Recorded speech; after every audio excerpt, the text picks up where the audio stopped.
Mis compañeros y yo vamos a hablar sobre las 100 reglas de Brasilia sobre el acceso a la justicia de las personas en condición de vulnerabilidad.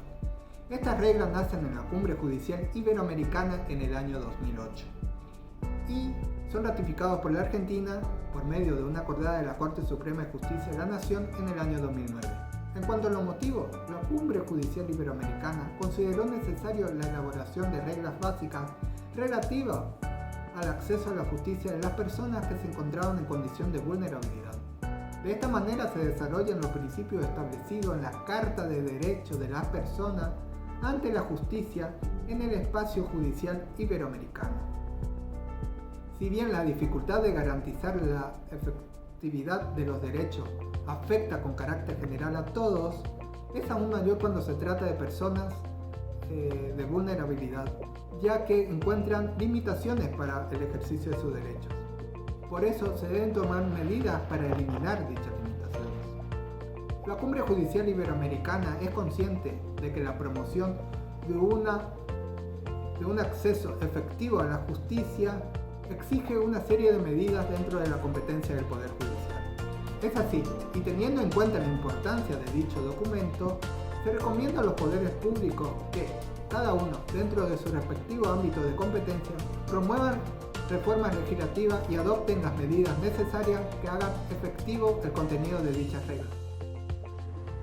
Las reglas tienen como objetivo garantizar las condiciones de acceso efectivo a la justicia de las personas en condiciones de vulnerabilidad sin discriminación alguna, englobando el conjunto de facilidades y apoyos que le permitan el pleno reconocimiento y goce de los derechos humanos que le son inherentes a las personas ante los sistemas judiciales. Los servidores y operadores del sistema de justicia priorizarán el acceso a la justicia de dichas personas. Una persona o un grupo de personas se encuentran en condiciones de vulnerabilidad cuando su capacidad para prevenir, resistir o sobreponerse a un impacto que le sitúe en situaciones de riesgo no está desarrollado o se encuentra limitada por condiciones diversas. Se considerarán en estado de vulnerabilidad aquellas personas quienes por sus razones de edad, género, orientación sexual e identidad de género, estado físico o mental o por circunstancias sociales, económicas, étnicas, culturales o relacionadas con sus creencias religiosas encuentren dificultades para acceder a la justicia. Todo niño, niña y adolescente debe ser objeto de una especial tutela por parte de los órganos de justicia. El envejecimiento también puede constituir una causa de vulnerabilidad cuando la persona mayor adulta encuentra especiales dificultades. Estas reglas regulan la discapacidad, entendiéndose por ello a toda persona con deficiencias físicas, psicosociales, intelectuales, que limiten o impidan su participación plena y efectiva en sociedad. Con las 100 reglas de Brasilia se promoverán las condiciones destinadas a posibilitar que las personas y los pueblos indígenas puedan ejecutar con plenitud sus derechos ante el sistema de justicia sin discriminación alguna que puedan fundarse en su origen.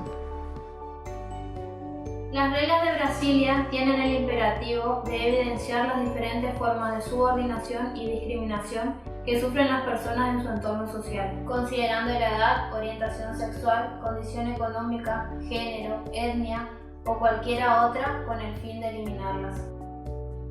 Reconoce que la vulnerabilidad radica en el grado de dificultad para el ejercicio de los derechos que sufren algunas personas para interactuar en el entorno que no le ofrece apoyo y servicios accesibles y efectivos. Se procurará garantizar la protección de la integridad física y psicológica de las víctimas, sobre todo a favor de aquellas que corran riesgo de intimidación, de represalias o de victimización reiterada y repentina. En cuanto a la migración y desplazamiento interno, se considera persona trabajadora, migrante, a quien vaya a realice o haya realizado una actividad remunerada en un estado del que no es nacional. Se reconocerá una protección especial a las personas beneficiarias del Estatuto de Refugio conforme a la Convención sobre el Estatuto de los Refugiados de 1951. También pueden encontrarse en condición de vulnerabilidad quienes han tenido que desplazarse internamente sin cruzar una frontera estatal internacionalmente reconocida. La pobreza constituye una causa de exclusión social tanto en el plano económico como en los planos sociales y culturales y supone un serio obstáculo para el acceso a la justicia. especialmente agravado cuando ocurra alguna causa de vulnerabilidad. Se promoverá la cultura o alfabetización jurídica de las personas en situación de pobreza, así como las condiciones para mejorar su efectivo acceso al sistema de justicia. Se podrán proponer, entre otras, medidas destinadas a la asignación de ayudas económicas para cubrir costos de desplazamiento, hospedaje y alimentación, aquellas encaminadas a lograr la comprensión del objeto y alcance de las acciones judiciales y las destinadas a establecer un sistema de asistencia jurídica gratuita.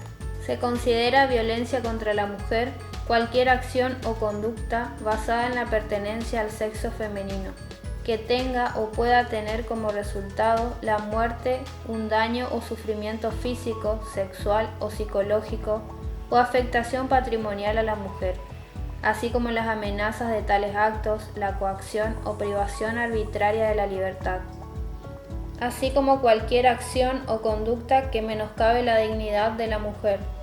Se impulsarán las medidas necesarias para eliminar la discriminación contra la mujer en el acceso al sistema de justicia para la tutela de sus derechos e intereses legítimos, logrando la igualdad efectiva de condiciones. Son causa de vulneración de acceso a la justicia las acciones o conductas discriminatorias hacia las personas por motivo de su orientación o identidad sexual o por razones de género.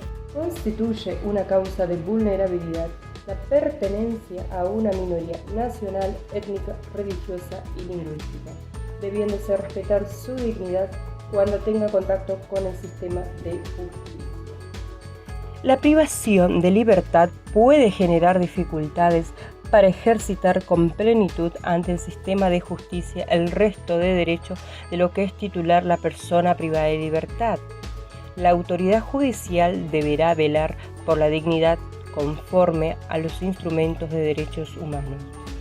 Se considera privación de la libertad lo que ha sido ordenada por autoridad pública, sea por motivo de investigación de un delito, por el cumplimiento de condena, por enfermedad mental o cualquier otro motivo.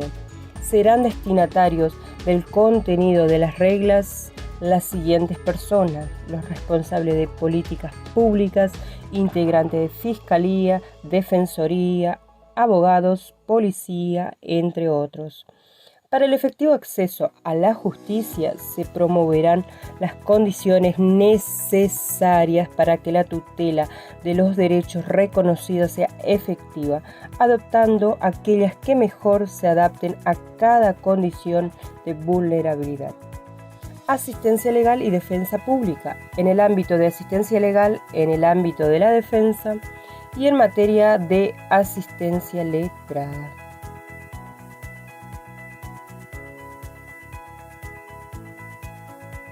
Se resalta la necesidad de que la administración pública garantice la asistencia técnica jurídica de calidad y especialidad, en forma gratuita y confidencial, a personas que no cuenten con recursos propios para afrontarla. Se deberá garantizar la asistencia de un intérprete o traductor para quienes sean interrogados, presten declaraciones o se les dé a conocer resoluciones o documentos y no conozcan, hablen o entiendan el idioma de las actuaciones judiciales. A fin de facilitar el acceso a la justicia, se deberá revisar las medidas procesales, las de organización y las de gestión judicial, intentando simplificar y divulgar los requisitos del ordenamiento en la práctica de ciertos actos, promocionando la oralidad en las actuaciones judiciales, elaborando formularios que sean de fácil manejo, gratuitos, accesibles y que garanticen la confidencialidad de los datos del usuario, adaptando los procedimientos para permitir la práctica anticipada de pruebas cuando participen personas en condiciones de vulnerabilidad, implementando medidas para generar agilidad en la tramitación de las causas a fines de garantizar la pronta resolución judicial y su ejecución, estableciendo mecanismos de coordinación entre los diferentes órganos y entidades destinados a gestionar la interdependencia, especializando en la atención de personas vulnerables a quienes operan o intervienen en el sistema judicial, constituyendo equipos multidisciplinarios y promoviendo medidas de acercamiento de servicio de justicia a grupos de poblaciones que se encuentren geográficamente lejanos o con especial dificultad de comunicación. Formas alternativas y personas en situación de vulnerabilidad. Se implementarán medidas alternativas de solución de conflictos a aquellas situaciones que resulten aconsejables. tanto desde el inicio del proceso como durante toda la tramitación del mismo. Especialmente se tendrá en cuenta a las personas en situación vulnerable. La mediación, la conciliación, el arbitraje y otros medios contribuyen a mejorar las condiciones de acceso a la justicia de determinados grupos de personas. Se tomarán en consideración los derechos humanos de la persona interviniente, así como las circunstancias particulares de cada uno. Se fomentará la capacitación integral y sensibilización de las personas mediadoras, árbitros y facilitadores, su formación en materia de derecho humano, de género y diversidad e interculturalidad. Se propiciará la armonización de los sistemas de justicia estatal y medios de justicia tradicionales de comunidades indígenas basados en el respeto mutuo y de conformidad a las normas internacionales de derechos humanos. ¿Cómo verán que las víctimas reciban información desde un primer momento sobre las medidas y asistencias de apoyo? Su derecho a denunciar y el procedimiento del mismo, para obtener asesoramiento y asistencia jurídica, solicitar medidas de protección y cautelares. Cuando exista un riesgo para la vida, la integridad psicofísica y o patrimoniales, especialmente en los supuestos de violencia intrafamiliar, se garantizarán mecanismos de protección para evitar la revictimización y sistemas de protección para víctimas y testigos. Las personas con vulnerabilidad tienen el derecho de entender y ser entendidos, adoptándose las medidas para reducir las dificultades de comunicación, garantizando que puedan comprender el alcance y significado de las actuaciones judiciales. En cuanto a las notificaciones, requerimientos y sentencias, se usarán términos simples y comprensibles, evitando expresiones o elementos intimidatorios y respetando el lenguaje inclusivo. Se atenderá en cada caso en particular, teniendo en cuenta la situación de cada uno. Previa a la celebración de la actuación, se procederá a la asistencia de personal especializado al servicio de las personas vulnerables. Resulta conveniente que la comparecencia tenga lugar en un entorno cómodo, accesible, seguro y tranquilo. Cuando el respeto de los derechos de las personas en condición de vulnerabilidad lo aconseje, podrán adoptarse medidas de protección y la posibilidad de que esas actuaciones escritas u orales no sean públicas y que solo puedan tener acceso a ellas las personas que hayan sido involucradas. Puede resultar conveniente la prohibición de la toma y difusión de imágenes, ya sea en fotografías o en videos, en aquellos supuestos en los que pueda afectar de forma grave a la dignidad, a la situación emocional o a la seguridad de la persona en condición de vulnerabilidad, por lo que debe adoptarse las medidas pertinentes para ellos. En todo caso, no debe permitirse la toma y difusión de imágenes en relación con los niños, niñas y adolescentes, por cuanto afecta de forma decisiva su desarrollo integral como persona. La determinación de los órganos y entidades llamadas a colaborar depende de las circunstancias propias de cada país. Quienes impulsen las políticas públicas deben poner especial cuidado tanto para identificar a dichos órganos y entidades como para recabar su participación y mantener su colaboración durante todo el proceso. Se implementará un foro permanente para el cumplimiento de las presentes reglas. Se destaca la importancia de que el Poder Judicial colabore con los otros poderes del Estado en la mejora del acceso a la justicia de las personas en condición de vulnerabilidad, a través de estrategias completas de cooperación interinstitucional. Siguiendo con la eficacia de las reglas, les voy a hablar sobre la cooperación internacional. Esta tiene por objeto que los estados intercambien experiencias, analizando causas, sean exitosas o no, fijando incluso buenas prácticas. Van a participar de estas los representantes de instancias permanentes de cada estado. Se insta a las organizaciones internacionales y a las agencias de cooperación para que impulsen y colaboren en el desarrollo del acceso a la justicia, brindando asistencia técnica y económica para su fortalecimiento y mejora del sistema judicial, incorporando las reglas de manera transversal en los programas y proyectos de modernización en que participen. Respecto a la investigación y estudio, estos se van a realizar con la colaboración de instituciones académicas y universitarias. Otro eje a abordar es el de la sensibilización y la formación de profesionales. Estos se van a realizar mediante actividades que promuevan una cultura organizacional orientada a la adecuada atención de personas en condición de vulnerabilidad, atendiendo las necesidades de cada grupo de personas beneficiarias. Respecto a la formación de profesionales, también va a tener que ser adecuada, y los profesionales a los que apuntan son a los del sistema judicial, debido a su intervención en el proceso y su contacto permanente con las personas en condición de vulnerabilidad, siendo necesario integrar el contenido de las reglas en los cursos de formación permanente de las escuelas judiciales de cada país, en sus programas de formación como actualización. El siguiente eje es sobre los manuales de buenas prácticas, mediante instrumentos en los cuales se van a recoger las mejores prácticas de cada sector, desarrollando las reglas y adaptándolas a cada grupo. También se va a elaborar un instrumento internacional periódico, el cual va a tener un formato físico y digital, ambos accesibles y realizados para cada sector. Y por último, respecto a la difusión, esta difusión va a ser mediante actividades con los medios de comunicación que contribuyan a generar actitudes en relación con el contenido de estas reglas. Una de las piezas principales para la eficacia de las reglas radica en la creación de una comisión de seguimiento, a la que la propia regla número 100 le atribuye una serie de relevantes funciones, como por ejemplo, elevar a la cumbre un informe sobre la aplicación de las reglas, promover la elaboración, adopción y fortalecimiento de políticas públicas para mejorar el acceso a la justicia por parte de personas en condición de vulnerabilidad, proponer modificaciones y actualizaciones al contenido de estas reglas, entre otros.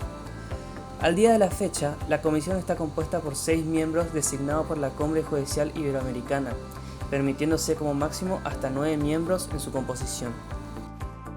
En lo que hace a jurisprudencia, en el ámbito nacional, nuestra Corte Suprema de Justicia de la Nación, en el fallo Gallo López de junio de 2011, por nombrar un ejemplo, se apoyó en el concepto y la realidad de las personas en condición de vulnerabilidad, establecidas en las 100 reglas de Brasilia, para indicar que tanto los menores de edad como aquellos que padecieron delitos sexuales se pueden ver especialmente afectados por el sistema de justicia debido al riesgo de sufrir una nueva victimización, contraria al objetivo que es el acceso a la justicia. Nuestra Corte estableció entonces que se deben adoptar todas las medidas adecuadas tanto para paliar los efectos negativos del delito como para evitar una revictimización del lesionado al entrar en contacto con un inadecuado tratamiento en el sistema de justicia. En el plano internacional, podemos encontrar, por ejemplo, que la Corte Interamericana de Derechos Humanos, en agosto de 2012, en el fallo Furlan contra República Argentina, se refirió a la triple situación de vulnerabilidad que padecía Sebastián Furlan por ser menor de edad, con discapacidad y viviendo en una familia de bajos recursos económicos, razón por la cual corresponde al Estado adoptar todas las medidas necesarias para garantizar el acceso a la justicia, sin ninguna discriminación, en tiempo razonable, brindando atención médica gratuita pública, dando la posibilidad al menor a ser oído y tener en cuenta su interés superior, dando intervención al asesor de menores e incapaces, de manera que, teniendo en cuenta todos estos aspectos, se logra evitar la discriminación y violación de garantías judiciales con las que se enfrentan todos los días las personas en condición de vulnerabilidad.